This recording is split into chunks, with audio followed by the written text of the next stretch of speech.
হে ঈমানদারেরা, তোমরা মুত্তাকি হয়ে যাও। মুত্তাকির অর্থ কি বলেছিলাম? বলে আল্লাহকে ভয় করে আল্লাহর নিষেধ সমূহ থেকে বেঁচে থাকার নাম তাকওয়া। যেই ঈমানদার আল্লাহকে ভয় করে তার নিষেধ সমূহ থেকে বেঁচে থাকে, বলে ওই ঈমানদার হলো মুত্তাকি। এখন আমরা জিজ্ঞাসা করলাম, আল্লাহ কেমন করে মুত্তাকি হব? আল্লাহ তাআলা বলেন, ওয়াল তানজুর নাফসুম মা কদ্দামাত লিগাদ। আল্লাহ তাআলা বলেন, তুমি নিজের দিকে নজর দাও, তুমি আগামীর জন্য কি পাঠিয়েছ। আগামী বলতে এখানে ভবিষ্যৎ উদ্দেশ্য। ভবিষ্যৎ একটা হলো অনিশ্চিত, আর একটা হলো সুনিশ্চিত। এই দুনিয়ার হায়াত এটা অনিশ্চিত। যেমন একজন সরকারি চাকরিজীবী যখন চাকরি শুরু করে, তার প্রতি মাসের বেতন পরিপূর্ণ তাকে দিয়ে দেওয়া হয় না, বেতন থেকে কিছু টাকা কেটে রাখা হয়, ঠিক কিনা বলে? এই লোক 20 বছরে চাকরিতে ঢুকছে, 40 বছর চাকরি করবে, 60 বছরে অবসর। 60 বছরে লোকটা বৃদ্ধ হয়ে যাবে। এখন সে একজন অকেজ লোক, বাড়িতে গিয়ে কাজ করতে পারবে না, তাকে কেউ কাজের জন্য ডাকবে না। কেমন যেন গভর্নমেন্ট বলে, তুমি 40টা বছর আমার সার্ভিস দিবা, আমার কাছে আমার অধীনে থেকে বৃদ্ধ হয়ে যাইবা, আর বুড়াকালে আমি তোমার দিকে নজর দিব না, এটা হতে পারে না। তুমি চিন্তা করো না, তোমার দায়িত্ব পালন করে যাও। আমি প্রতি মাসে তোমার বেতন থেকে কিছু টাকা কেটে কেটে জমাই। বলে তুমি যখন চাকরি থেকে অবসর নিবা, শুধু ওই টাকা নয়, বরং কমপক্ষে ওই টাকার দ্বিগুণ পরিমাণ টাকা তোমাকে দিয়ে দেওয়া হবে। কেন? যেন তুমি ওই বার্ধক্যকালীন সময়ে টাকা পয়সার অভাবে না পড়ো।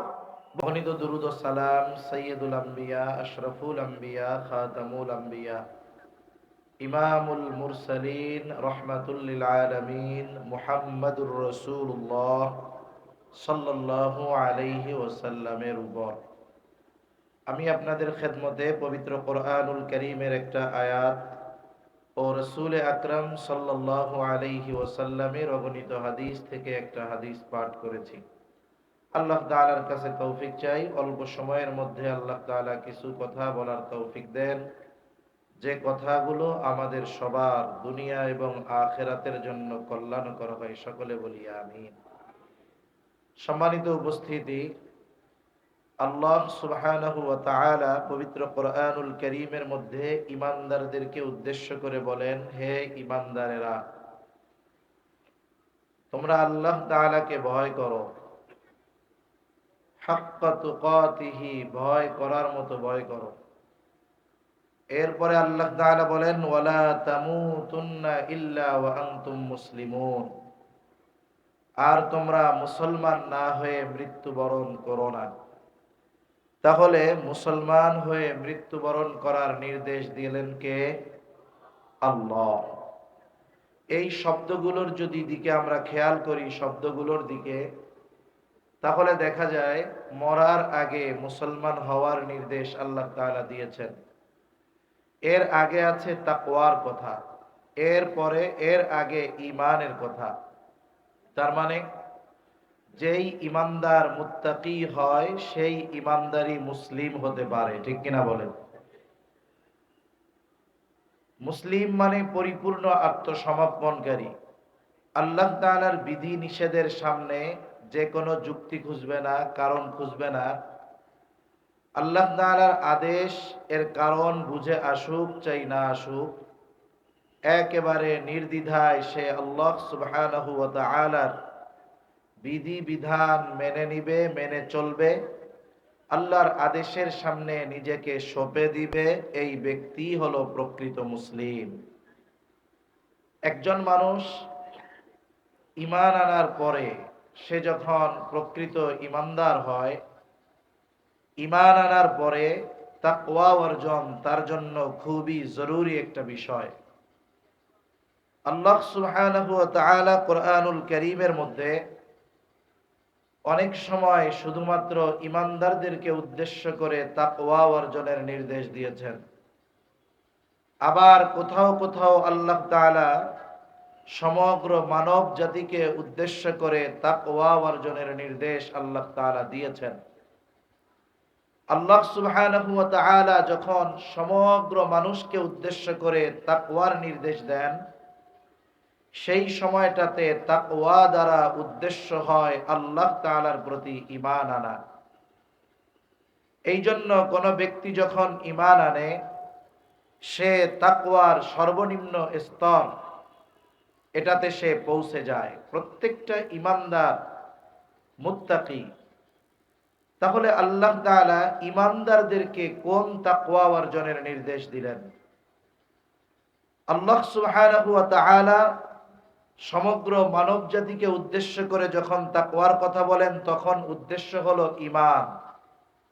আর যখন ঈমানদারদেরকে উদ্দেশ্য করে তাকওয়া অর্জনের নির্দেশ দেন, তখন মূলত ঈমান আনা উদ্দেশ্য নয়, বরং এখানে উদ্দেশ্য ভিন্ন কোনো কিছু।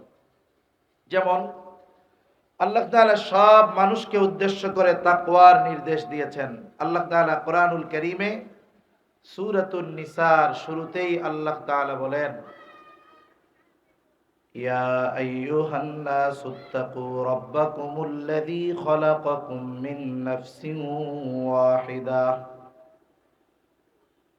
আল্লাহ রাব্বুল আলামিন বলেন, হে মানব সম্প্রদায়, ইত্তাকু রাব্বাকুম, তোমরা তোমাদের রবকে ভয় করো। কোন রব?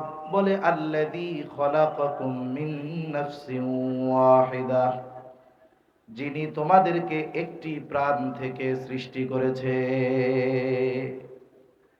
এই পৃথিবীতে যত মানুষ আছে, হোক সে মুসলিম হোক সে অমুসলিম, হোক নাস্তিক কিংবা আস্তিক, বলেন তো সবার রব কে? আর একটু জোরে বলেন না কে? তাহলে আল্লাহ তাআলা সমগ্র মানব জাতিকে উদ্দেশ্য করে তাকওয়া অর্জনের যখন নির্দেশ দিয়েছেন, এর দ্বারা উদ্দেশ্য, হে মানব সম্প্রদায়, তোমরা সবাই ঈমান আনো। কার উপরে? আল্লাহ তাআলার উপরে। আল্লাহকে বলে যিনি তোমাদের রব। কিন্তু আল্লাহ তাআলা যখন ঈমানদারদেরকে উদ্দেশ্য করে তাকওয়া অর্জনের নির্দেশ দিয়েছেন, তখন উদ্দেশ্য কিন্তু ঈমান নয়। আল্লাহ তাআলা বলেন, ইয়া আইয়ুহাল্লাযীনা আমানুত্তাকুল্লাহ। আল্লাহ তাআলা বলেন, হে ঈমানদারেরা, তোমরা আল্লাহ তাআলাকে ভয় করো। আগে আমরা যদি তাকওয়া শব্দের বহুল ব্যবহৃত অর্থগুলো জানি, আমাদের জন্য কথা বোঝা সহজ হবে। তাকওয়া শব্দটি সাধারণত বেশি দুইটা অর্থে ব্যবহার হয়। এক নাম্বার, তাকওয়া শব্দ ব্যবহার হয় যেই অর্থে, বলে সেটার অর্থ হলো ভয় করা। তার মানে তাকওয়া শব্দের এক অর্থ হলো ভয় করা। এখন মানুষ আরেকজন মানুষকে কিন্তু ভয় সাধারণত দুই কারণে করে। বলে এক নাম্বার, সমাজের সবচাইতে খারাপ যেই মানুষটা, বলেন তো খারাপ মানুষকে মানুষ ভয় করে কি করে না? সমাজের খারাপ মানুষকে মানুষ ভয় করে। আবার সমাজের সবচাইতে ভালো মানুষ যিনি, তাকেও মানুষ ভয় করে। একজন বুজুর্গ মানুষ, পরহেজগার মানুষ, সবচাইতে ভালো মানুষ, তাকেও মানুষ ভয় করে। যদি কোনো অন্যায় করে, অপরাধ করে, ওই ভালো মানুষটাকে আসতে দেখে, তার আশা দেখে ওই মন্দ কাজ তারা বন্ধ করে দেয়। কেউ যদি জিজ্ঞাসা করে, এতক্ষণ তো মন্দ কাজ করতেছিলা, বন্ধ করে দিলা কেন? বলে ওই তো দেখো চাচা আসতেছে, হাজী সাহেব আসতেছে, অথবা আলেম আসতেছে। বলে তারে ভয় পাও কেন? বলে তিনি একজন সম্মানিত মানুষ, পরহেজগার মানুষ, বুজুর্গ মানুষ, ওনার সামনে এই ধরনের কোনো অন্যায় করা যাবে না। তাহলে মানুষ খারাপ মানুষকেও ভয় করে, ভালো মানুষকেও ভয় করে। তবে খারাপ মানুষকে ভয় করে বলে এই ভয়ের মধ্যে থাকে ঘৃণা। অনেক সময় খারাপ মানুষকে দেখার পর সে কিন্তু সালামও দেয়, হাসি মুখে কুশলাদিও জিজ্ঞাসা করে। আবার যখন তাকে অতিক্রম করে যায়, মনে মনে বলে আল্লাহ লোকটা মরলে খুব ভালো হইতো, ঠিক না? তাহলে খারাপ মানুষ যে, তাকে মানুষ ভয় করে ঠিক, কিন্তু এই ভয়ের মধ্যে থাকে ঘৃণা। কিন্তু যে ভালো মানুষ, তাকে যে ভয় করে, বলে এই ভয়ের মধ্যে থাকে সম্মান। সম্মানিত ব্যক্তিকেও মানুষ ভয় করে, বলে এই ভয়ের মধ্যে আজমত থাকে, মহব্বত থাকে। তাহলে বান্দা আল্লাহ তাআলাকে ভয় করবে, বলে এই ভয়ের সাথে ভালোবাসা মিশ্রিত থাকবে। সে আল্লাহ তাআলাকে ভালোবেসে ভয় করবে, আল্লাহ তাআলার আজমতের দিকে খেয়াল রেখে ভয় করবে। কেন? কারণ হলো আল্লাহ রাব্বুল আলামিন হলেন আমাদের সবার রব, আমাদের রিজিক দাতা, আমাদের স্রষ্টা। যিনি আমাদের দয়া করে সৃষ্টি করেছেন, তাকে ভালোবেসে ভয় করার দরকার আছে না নাই? তাহলে বান্দা আল্লাহ তাআলাকে ভয় করবে, তবে এই ভয়ের মধ্যে কি থাকবে? ভালোবাসা থাকবে। কি থাকবে? জোরে বলেন। ভালোবাসা থাকবে। তাকওয়া শব্দের আরেকটা বহুল ব্যবহৃত অর্থ হলো বিরত থাকা, বেঁচে থাকা। বলে কিসের থেকে বিরত থাকবে, কিসের থেকে বেঁচে থাকবে? আল্লাহ তাআলা যেই বিষয়গুলো থেকে নিষেধ করেছেন, হারাম করেছেন, বলে আল্লাহ তাআলার সকল নিষেধ সমূহ থেকে বেঁচে থাকার নাম হলো তাকওয়া। যদি এই দুইটা শব্দের সমন্বয় ঘটানো হয়, কেমন যেন অর্থটা এই রকম হয়। বলে তাকওয়া কাকে বলে? বলে আল্লাহ তাআলাকে ভয় করে, ভালোবেসে ভয় করে আল্লাহ তাআলার নিষেধ সমূহ থেকে বেঁচে থাকার নাম হলো তাকওয়া। তাহলে আল্লাহ তাআলাকে ভালোবেসে ভয় করে আল্লাহর নিষেধ সমূহ থেকে বেঁচে থাকার নাম কি? জোরে বলেন। তাকওয়া। ভলিউম বাড়াইতে হবে, এত দূর থেকে, এতটুকু কাছ থেকেও আওয়াজ টানতেছে না। এটার আওয়াজ আরো ছাড়েন, আরো অনেক ছাড়তে হবে আওয়াজ, যেন ইজি কথাটা নেয়। তাহলে আল্লাহ তাআলাকে ভয় করে ভালোবেসে আল্লাহর নিষেধ সমূহ থেকে বেঁচে থাকার নাম কি? তাকওয়া। যেই মুমিন আল্লাহ তাআলাকে ভালোবেসে আল্লাহর নিষেধ সমূহ থেকে বেঁচে থাকে, বলে তার নাম হলো মুত্তাকি। তাহলে আল্লাহ তাআলা যখন সমগ্র মানব জাতিকে উদ্দেশ্য করে বলেন ইয়া আইয়ুহান নাসুত্তাকু রাব্বাকুম, তখন অর্থ হলো হে মানব সম্প্রদায়, তোমরা তোমাদের রব আল্লাহ তাআলার উপরে ঈমান আনো। আর যখন আল্লাহ তাআলা ঈমানদারদেরকে উদ্দেশ্য করে বলেন ইয়া আইয়ুহাল্লাযীনা আমানুত্তাকুল্লাহ, হে ঈমানদারেরা তোমরা মুত্তাকি হও, এর দ্বারা উদ্দেশ্য হলো হে ঈমানদারেরা তোমরা আল্লাহ তাআলাকে ভয় করে তার নিষেধ সমূহ থেকে বেঁচে থাকো। বলে যেই মুমিন আল্লাহকে ভয় করে তার নিষেধ সমূহ থেকে বেঁচে থাকে, তার নাম হলো মুত্তাকি। আর যেই ব্যক্তি মুত্তাকি, বাস্তবে ওই ব্যক্তি পরিপূর্ণ মুসলমান। এখন বলুন তো, এই দৃষ্টিকোণ থেকে আমরা যারা এখানে আছি, আমরা তো মুমিন, আমাদের মুত্তাকি হওয়ার দরকার আছে না নাই? জোরে বলেন, আছে না নাই? এটা ছাড়া তো উপায় নাই। আল্লাহ তাআলা হুঁশিয়ার করে দিচ্ছেন তোমরা মুসলমান না হয়ে মৃত্যুবরণ করো না। এখন যেই ব্যক্তি মুত্তাকি হবে না, সে কি মুসলমান বাস্তবে হতে পারবে? পারবে না। আল্লাহ তাআলার নিজাম অনেক সুন্দর। আল্লাহ তাআলা শুধু বান্দাকে কোনো বিষয়ের আদেশ দেন এমনটা নয়, বরং ওই আদেশ বাস্তবায়নের পদ্ধতিও যিনি বলে দেন তিনি কে? আল্লাহ তাআলা। মনে করেন আপনাদের এই এলাকার একটা মানুষ জীবনে ঢাকায় যায় নাই, চিটাগাং তো বহুদূর। তাকে যদি বলা হয় আগামীকাল সকালবেলায় তোমাকে চট্টগ্রাম যাওয়া লাগবে, যেই লোক জীবনে ঢাকায় যায় নাই, ওই লোকের জন্য চট্টগ্রাম যাওয়া এই আদেশ দিলে মনে হবে তার মাথার উপরে কোনো পাহাড় চাপায়া দেওয়া হলো, ঠিক না? কিন্তু আপনি যদি তাকে বলেন ভয়ের কোনো কারণ নাই, তুমি এত চিন্তিত কেন হচ্ছ, আমি তোমাকে এখান থেকে নবীনগর নিয়ে যাব অথবা বাইপাইল নিয়ে যাব, ওইখান থেকে তোমাকে চট্টগ্রামের বাসে উঠায়া দিব, তোমার আর কোনো কাজ নাই, তুমি বাসের মধ্যে বসে থাকবা, বাস যখন গন্তব্যে পৌঁছিয়ে যাবে তখনও তোমার বাস থেকে নামা লাগবে না, বরং তোমাকে ওই জায়গায় পরিচিত লোক এসে নামায়া গন্তব্যে নিয়ে যাবে। এই তো চট্টগ্রাম যাওয়া হয়ে গেল, চিন্তার কোনো কারণ নাই। বলেন তো, আদেশ করার পর চট্টগ্রাম যাওয়া তার জন্য কঠিন মনে হলেও যখন যাওয়ার পদ্ধতি বলে দেওয়া হবে, ব্যবস্থাপনা গ্রহণ করে দেওয়া হবে, বলেন তো ওই আদেশটা তার কাছে প্রথমবারের মতো আর কঠিন মনে হবে নাকি? ও বলবে এত সোজা, বাসে উঠলেই চলে যাওয়া যায়। আল্লাহ তাআলা বান্দার প্রতি বড় মেহেরবান, বড় দয়ালু, বড় করুণাময়। তিনি শুধু বান্দাকে আদেশ করেন এমনটা নয়, বরং এই আদেশের সাথে সাথে আল্লাহ তাআলা বান্দা কেমনে আদেশ বাস্তবায়ন করবে সেটাও আল্লাহ তাআলা বলে দেয়। এটা দুইটা পদ্ধতিতে হয়। কয় পদ্ধতিতে বলেন? কয় পদ্ধতিতে বলেন তো? দুই পদ্ধতিতে। আওয়াজটা টানে না কেন? কষ্ট হয়ে গেল। রিভার্ব দিয়ে আওয়াজটা ছেড়ে দেন।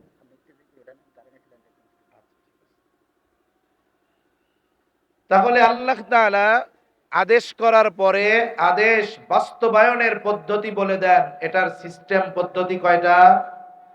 জোরে বলেন কয়টা? খেয়াল করে শুনতেছেন তো? কথা কি বোঝা যায়? শোনা যায়? আচ্ছা। এক নাম্বার পদ্ধতি, আল্লাহ তাআলা আদেশটা বাস্তবায়নের পদ্ধতি সুস্পষ্টভাবে বলে দেন। আর এক পদ্ধতি হলো আল্লাহ তাআলা সুস্পষ্টভাবে বলেন না, তবে ইশারা দিয়ে দেন যে বান্দা ওই জায়গায় গেলে তুমি আমার আদেশ কেমনে বাস্তবায়ন করতে পারবা, জানতে পারবা। যেমন একটা পদ্ধতি যখন কথায় আসলো বলেই দেওয়া দরকার। বলে আদেশ করার পর আল্লাহ তাআলা আদেশ বাস্তবায়নের পদ্ধতি সুস্পষ্টভাবে নিজে বলেন না ঠিক, কিন্তু কোথায় গেলে এই আদেশ বাস্তবায়ন করা যাবে সেটা আল্লাহ জানায় দেয়। একটা উদাহরণ দেই। যেমন ঈমানের পরে সবচাইতে গুরুত্বপূর্ণ ইবাদত কি বলেন তো জবান খুলে? আরো জোরে বলেন কি? নামাজ। নামাজের আদেশ আল্লাহ তাআলা দিয়েছেন কোরআনে, কিন্তু সারা পৃথিবীর উলামা ইকরামকে যদি দায়িত্ব দেওয়া হয় যেই নামাজের আদেশ কোরআনুল কারীমে আল্লাহ তাআলা দিয়েছেন, নবীর সুন্নাহ হাদিস বাদ দিয়ে শুধু কোরআনুল কারীম থেকে ফজরের 2 রাকাত সুন্নাত নামাজের পরিপূর্ণ পদ্ধতি শুধু কোরআন থেকে বের করে দেন, কিয়ামত পর্যন্ত যদি হায়াত পায় সুযোগ দেওয়া হয়, নবীর সুন্নাহ হাদিস বাদ দিয়ে শুধু কোরআন থেকে 2 রাকাত নামাজ পড়ার পদ্ধতি বের করা সম্ভব নয়। তাহলে নামাজের আদেশ করেছেন কে? পদ্ধতি কিন্তু আল্লাহ শিখায় নাই। পদ্ধতি যদি শিখতে হয় কার কাছে যেতে হবে? আল্লাহ তাআলা কোরআনুল কারীমের মধ্যে অনেক জায়গায় আমাদেরকে জানায়া দিয়েছেন আল্লাহর আদেশের আনুগত্য যদি করতে হয় রাসূলের আনুগত্য করতে হবে। তার মানে এই আদেশের বাস্তবায়ন যদি শিখতে হয় নবীর দিকে যাইতে হবে। এই জন্য নবীজি সাল্লাল্লাহু আলাইহি ওয়াসাল্লাম বলেন, সাল্লু কামা রাআইতুমুনি উসাল্লি। নামাজ কিভাবে পড়তে হবে? বলে নামাজ পড়ো যেভাবে আমাকে নামাজ পড়তে দেখো। বলে নামাজের আদেশ করেছেন আল্লাহ, আর নামাজের পদ্ধতি শিখিয়ে দিয়েছেন মুহাম্মাদুর রাসূলুল্লাহ সাল্লাল্লাহু আলাইহি ওয়াসাল্লাম। একটা তাকবীর দেন, নারায়ে তাকবীর, নারায়ে তাকবীর। এরকম মাহফিল কিন্তু একদিক দিয়া ভালো, অল্প সময় বেশি কষ্ট করে কথা বলা লাগলো না। মূল কথা আমাদের তাকওয়া অর্জন করার দরকার আছে না নাই? তাকওয়া অর্জন করতে হবে। আজকের মাহফিলের অন্যতম প্রধান আকর্ষণ শ্রদ্ধেয় বড় ভাই আল্লামা হাসান জামিল সাহেব হযরত চলে আসছে।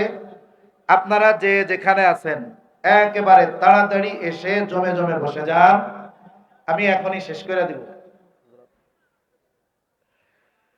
একেবারে শেষ, একটা পদ্ধতি শুধু তাকওয়া অর্জনের বলে আলোচনা শেষ। তাহলে বলতেছিলাম যে আল্লাহ তাআলা কোন আদেশ করার পর আদেশ বাস্তবায়নের পদ্ধতি বলে দেন। এটা কয় ভাবে? জোরে বলেন কয় ভাবে?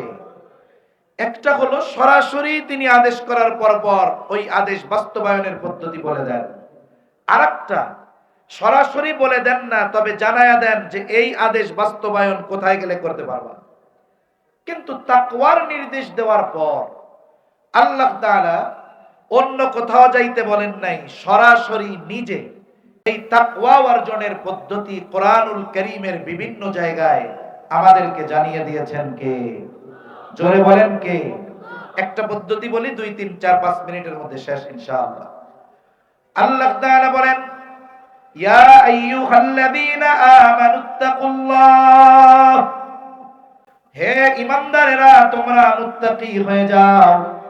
মুত্তাকির অর্থ কি বলেছিলাম? বলে আল্লাহকে ভয় করে আল্লাহর নিষেধ সমূহ থেকে বেঁচে থাকার নাম তাকওয়া। যেই ঈমানদার আল্লাহকে ভয় করে তার নিষেধ সমূহ থেকে বেঁচে থাকে, বলে ওই ঈমানদার হলো মুত্তাকি।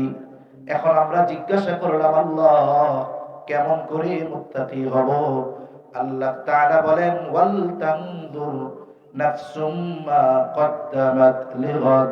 আল্লাহ তাআলা বলেন, তুমি নিজের দিকে নজর দাও, তুমি আগামীর জন্য কি পাঠিয়েছ। আগামী বলতে এখানে ভবিষ্যৎ উদ্দেশ্য। ভবিষ্যৎ একটা হলো অনিশ্চিত, আর একটা হলো সুনিশ্চিত। এই দুনিয়ার হায়াত এটা অনিশ্চিত। যেমন একজন সরকারি চাকরিজীবী যখন চাকরি শুরু করে, তার প্রতি মাসের বেতন পরিপূর্ণ তাকে দিয়ে দেওয়া হয় না, বেতন থেকে কিছু টাকা কেটে রাখা হয়, ঠিক কিনা বলেন? এই লোক 20 বছরে চাকরিতে ঢুকছে, 40 বছর চাকরি করবে, 60 বছরে অবসর।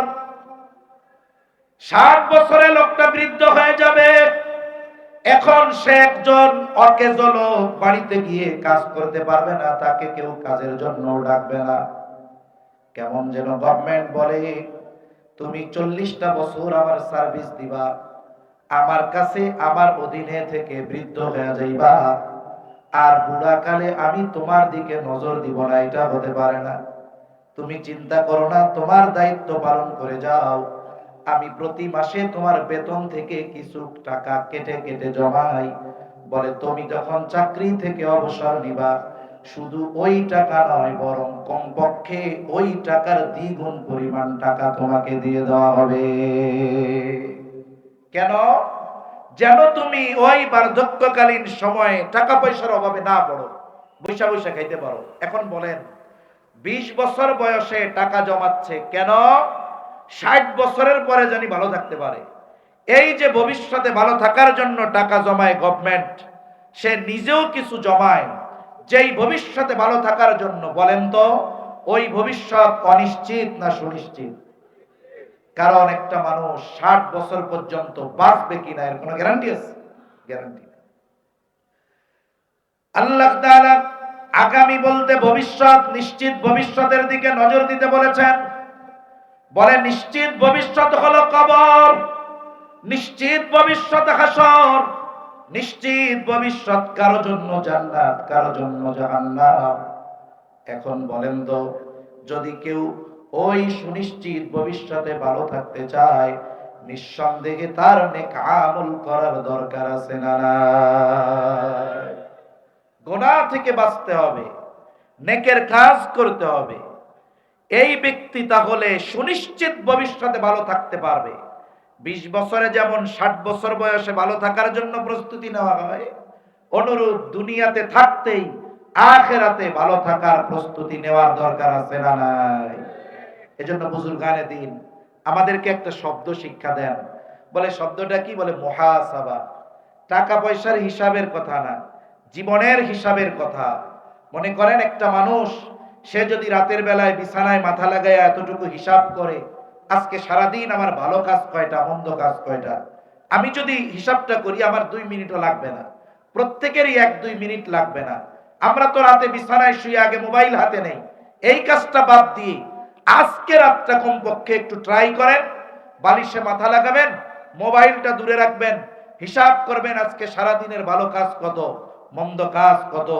এইবার আপনি বের করে ফেলতে পারবো আজকে ভালো কাজ বেশি না মন্দ কাজ বেশি। বিজ্ঞান বলে, মানুষ যখন রাতে বিছানায় নিরিবিলি শয়, ও যেই চিন্তা দিয়ে তার ওই বিছানাতে শরীর লাগায়, ওর প্রভাব গোটা রাত তার মধ্যে থাকে। এখন সে হিসাব করলো, দেখলো সওয়াব কম গুনাহ বেশি, তার মধ্যে চিন্তা আসবে, আরে আজকে তো আমার গুনাহ বেশি সওয়াব কম। যদি বিগত হায়াতের হিসাবটাও এরকম হয়, গুনাহ বেশি সওয়াব কম, তাইলে তো আখিরাতে আল্লাহর সামনে আমার গুনার বোঝা নিয়ে উপস্থিত হতে হবে। এই চিন্তা হয়তো তার তাওবার কারণ হবে। ও হয়তো আল্লাহ তাআলার কাছে বলবে, আল্লাহ আমার গুনার খবর দুনিয়ার কেউ না জানলেও আপনি জানেন। আয় আল্লাহ, আমি আর গুনাহ করব না, আমারে মাফ করে দেন, আমি অতীতের গুনার জন্য ক্ষমা চাইতেছি। এইভাবে একা একা আল্লাহর সাথে খালেস তাওবা করে লোকটা ঘুমায় গেল। এই দুনিয়ায় হাজারো মানুষ রাতের বেলা ঘুমায়, সকাল বেলায় আর ঘুম তার ভাঙে না। বলে রাতে ঘুমাইলাম, ঘুম যদি ভাঙে তো সকাল, না ভাঙলে পরকাল। কিন্তু এই ব্যক্তি যদি ঘুমায় যায়, আল্লাহ না করুন এই ঘুম যদি তার শেষ ঘুম হয়ে যায়, আশা করা যায় এই যে হিসাবের কারণে তওবা করলো আর তওবা করে রাতে ঘুমালো, এই ঘুম যদি তার জীবনের শেষ ঘুম হয়ে যায়, আশা করা যায় কিয়ামতের দিন আল্লাহ তাআলার সামনে আমলনামায় গুনাহ শূন্য হয়ে সে হাজির হবে। এজন্য আমি আপনি যতক্ষণ না আত্মচিন্তা আনতেছি আমার আখিরাতে ভালো থাকার জন্য কি করা দরকার, ততক্ষণ প্রকৃত মুত্তাকি হওয়া আমাদের জন্য সম্ভব নয়। এজন্য নবীজিও আবু যর রাদিয়াল্লাহু তাআলা আনহুকে বলেন, হে আবু যর, তুমি যেখানেই থাকো না কেন ভয় করবা কাকে? 2 নম্বর বলেন, তোমার দ্বারা যদি কোনো অন্যায় হয়ে যায় সাথে সাথে ভালো কাজ করবা। কেন? তামহুহা, ভালো কাজ মন্দ কাজকে মিটায়া দেয়। আর অখালিকিন নাস বিখুলুকিন হাসানিন, মানুষের সাথে সদাচরণ করবা। ব্যাপক অর্থবোধক শব্দ সদাচরণ। মূল কথা হলো প্রত্যেকটা মানুষই আমার আপনার কাছে কোনো না কোনো হক পায়। অমুসলিমও হক পায়, পায় কি পায় না? যেই ব্যক্তি যেমন হক আমার কাছে প্রাপ্য, তাকে তার হক প্রদান করাটাই হলো সদাচরণ। এটা অর্থনৈতিক ভাবে হতে পারে, আচরণগত দিক দিয়ে হতে পারে। আল্লাহ সুবহানাহু ওয়া তাআলা আমাদের সবাইকে আল্লাহ তাআলাকে ভয় করার মতো ভয় করে প্রকৃত মুসলমান হয়ে এই দুনিয়ার সফর শেষ করার তৌফিক আল্লাহ দান করেন। সকলে বলি আমিন। ওয়া আখিরু দাওয়ানা আনিল হামদুলিল্লাহি রাব্বিল আলামিন। আসসালামু আলাইকুম ওয়া রাহমাতুল্লাহি ওয়া বারাকাতুহু।